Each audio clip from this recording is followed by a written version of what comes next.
Psychology important questions క్రింది వానిలో అభ్యసనంగా పరిగణించగలిగే మార్పు అనుభవం శిక్షణల వల్ల కలిగే మార్పు seashore measures of musical talent test అనేది ఒక సహజ సామర్థ్య పరీక్ష. ఒక విద్యార్థి మొదటి పీరియడ్లో నేర్చుకున్న మొక్క భాగాలు అనే భావన రెండవ పీరియడ్లో జనాభా పెరుగుదల భావనను నేర్చుకోవడానికి అడ్డంకిగా మారి మర్చిపోవడాన్ని ఇలా పిలుస్తారు: పురోగమన అవరోధం.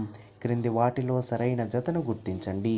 పీఠభూమి దశ అభ్యసన వేగం తాత్కాలికంగా నిలిచిపోవడం, ప్రతిస్పందనకు ప్రతిఫలానికి మధ్య సంబంధం ఏర్పడుతుందని తెలిపే సిద్ధాంతం, కార్యసాధక నిబంధన సిద్ధాంతం. సంజ్ఞా భాష వీరి కొరకు ఉద్దేశించినది. శ్రవణలోపం కలవారు. ఈనాడు నేను ఈ స్థాయిలో ఉండడానికి కారణం రేపు ఏ స్థాయిలో ఉండాలో నేను నిన్ననే ఆలోచించుకొని ఉండడమే అన్న మెక్ ఐవర్ వాక్యం. క్రింది రకపు ప్రేరణ: సాధనా ప్రేరణ ఆనందదాయక అభ్యసనం అంటే భయరహిత వాతావరణంలో అభ్యసనం.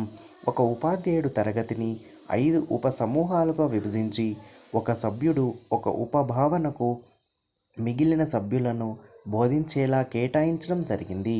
ఈ పద్ధతిని ఇలా సూచిస్తుంది: సహకార అభ్యసనం. జాతీయ విద్యా విధానం 2020 ఈ అంశంపై ప్రధాన దృష్టి సారించింది. సమ్మిళిత మరియు సమాన విద్య.